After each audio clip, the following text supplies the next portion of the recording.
Madam ఏంటి 'పవన్ కళ్యాణ్' గారి పర్యటన రద్దయింది. ఇక్కడే మొత్తం అంతా గూడా చేస్తున్నట్టుగా తెలుస్తుంది. ఎందుకని మేడం రద్దెందుకయింది? అసలు 'పవన్ కళ్యాణ్' గారిని చూసి భయపడాల్సిన అవసరం ఏంటి? సార్ సింహం సింగిల్‌గా వస్తది. ఎంతమందైనా కలిసి రండి అన్నటువంటి సింహం ఈరోజు అమరావతి ట్రైల్ అంటే అమరావతి సినిమా ట్రైల్ చూసి భయపడింది. పవన్ కళ్యాణ్ గారు బయటికెళ్తే కూడా భయపడుతుందండి. ఈరోజు హెలీప్యాడ్ అండి. అదే విష్ణు కాలేజ్‌లో భీమవరానికి సంబంధించిన హెలీప్యాడ్ 50 సార్లు ల్యాండ్ అయిందండి. కానీ ఈసారి మాత్రం పక్కన ఉండే బలమైన బిల్డింగ్‌లు, అపార్ట్‌మెంట్‌లు కదిలిపోతాయట మా హెలీప్యాడ్ ల్యాండ్ అవ్వడం వల్ల. సో, ఇటువంటి కారణాలు చెప్పి ఏదైతే హెలీప్యాడ్ ల్యాండ్ అవ్వకుండా ఆపేసినటువంటి దృశ్యం. అదే రకంగా పవన్ కళ్యాణ్ గారు హెలీప్యాడ్‌లో వెళ్తున్నారన్న విషయాన్ని పోలీస్ వర్గాలకి ముందుగానే ఇచ్చి ప్రెస్ నోట్ రిలీజ్ చేసినప్పుడు, ఏదైతే పక్క బిల్డింగులు కదిలిపోతాయంటే వాటిని ముందుగానే పసిగట్టి వాళ్ళు కనీసం పర్మిషన్ ఇవ్వకుండా ఉండుండాల్సింది.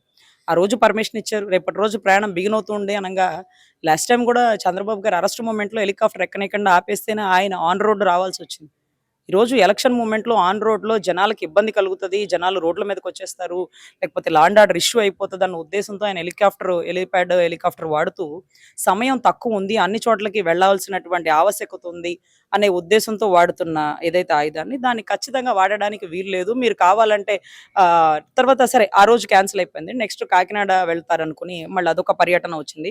ఇవాళ క్యాన్సిల్ అయింది. రేపు బయలుదేరుతారు. యథాతథంగా ఉంటుందన్నారు. కాకినాడలో కూడా హెలీప్యాడ్ ల్యాండ్ అవ్వడానికి వీలు లేకుండా 30 కిలోమీటర్ల అవతల ఉండే గొల్లప్రోల్లో అక్కడ ల్యాండ్ చేసుకోండి అన్నారు. పొలాల మధ్య ల్యాండ్ చేసుకోండి అనడం, అక్కడి నుంచి రావడానికి జర్నీ అవ్వడం, అక్కడ మళ్ళీ జనాలు లా అండ్ ఆర్డర్ కంట్రోల్ చేయలేకపోవడం, వీటన్నిటికి గల బలమైన కారణం ఏంటంటేనండి లా అండ్ ఆర్డర్ కంట్రోల్ చేయలేకపోవడం వల్ల ఈ జన సైనికులు మా అన్నని ఫ్లైట్ ఆపుతావా, మా అన్నని ఆపుతావా, నువ్వు అది చేస్తావా, ఇది చేస్తావా అనుకుంటూ ఈరోజు రోడ్డు మీదకొచ్చేస్తే ఏ చిన్న గలాట మా వాళ్ళు చేయరండి.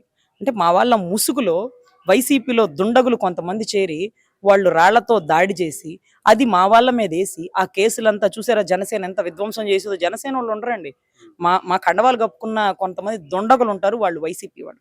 గతంలో కూడా మీరు చూసారు అంగళ్ళ కేసులో ఎవరైతే ముద్దాయిలుగా ఉన్నారో చంద్రబాబు గారి మీదే 307 అటెంప్ట్ మర్డర్ సెక్షన్ వేశారు. ఎంతమంది మీద కేసులేశారండి.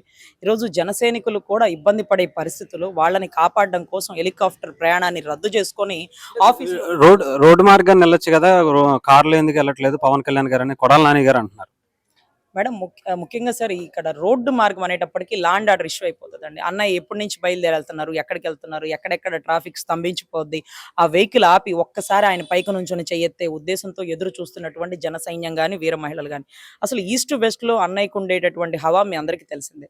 అక్కడ ఉండేటటువంటి వీరాభిమానుల గురించి అందరికీ తెలిసిందే. సో ఖచ్చితంగా వాళ్ళందరూ వెళ్ళే వెహికల్‌కి అడ్డం పడి ఆ వెహికల్ ఆపడం, అక్కడ ఎత్తడం, మళ్ళీ కొంత దూరం వెళ్ళడం, వెహికల్ అడ్డం పడడం. సో ఇదంతా కొంత ప్రాబ్లమ్ అయిపోతుందండి. వెనకాల ట్రాఫిక్ అంతర్యం అయిపోతుంది.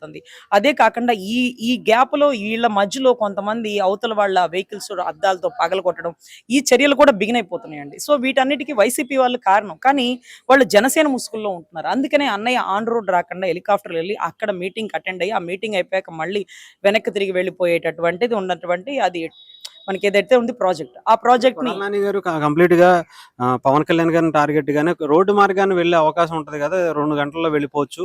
మీరెందుకని హెలికాప్టరే కావాలా? మీరు కావాలని హడావిడి చేయకపోతే దేని గురించి? ఒరేయ్ ముష్టి మొహోడా!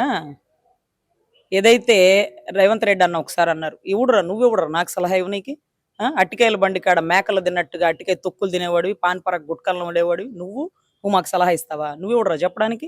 మీ వోడు తాడేపల్లి ప్యాలెస్ నుంచి కృష్ణాయపాలెం ఓపెనింగ్‌కి ఎట్లా వచ్చినాడు? హెలీప్యాడ్‌లో వచ్చాడా? ఏ ట్రాఫిక్ అంతరాయం అయింది? ఏం రోగమా? ఆ! నువ్వు తాడేపల్లి నుంచి తెనాలి ప్యాలెస్‌కి హెలికాప్టర్‌లో ఎందుకెళ్ళావు? ఏం కదలలేవా? నడువులు లేవా నీకు? ఎవడొస్తాడు నీ ఎనకాల? ఎళ్ళేదే ఆడపిల్లలాగా పరదాలు కట్టుకొని పోతావు. ఆ తొక్కలో కట్టే పరదాల కోసం నువ్వు హెలికాప్టర్ వాడలేవు. సో, నీ కోసం వచ్చే జనాలుండరు. వాలంటీర్లు జనాలు తోలాలా? లేకపోతే ఒక్కొక్క మనిషికి పేమెంట్ ఇచ్చి నువ్వు దించుకోవాలా? నువ్వు మాట్లాడుతున్నావా? నీకసలు సీటుందా కొడాలి నాని గారు? సీటుందా? ఒకవేళ నీకు సీట్ లేకపోతే చెప్పు. మా వారాహి వెహికల్‌లో డ్రైవర్ పోస్ట్ ఖాళీగా ఉందంట. మనం బాగా డ్రైవింగ్‌లో ఎక్స్‌పర్ట్ కదా! పాన్ పరాగ్ గుట్కాలు నవ్వుకుంటా అక్కడే పని చేసుకుందువు గాని. నీకు మాత్రం మేము ఖచ్చితంగా స్వాగతిస్తాం. ఖచ్చితంగా నీ పోస్ట్ నీకు పక్కా అన్న. నువ్వెప్పుడొచ్చినా వారాహి వెహికల్ డ్రైవర్‌గా నువ్వు పక్కా.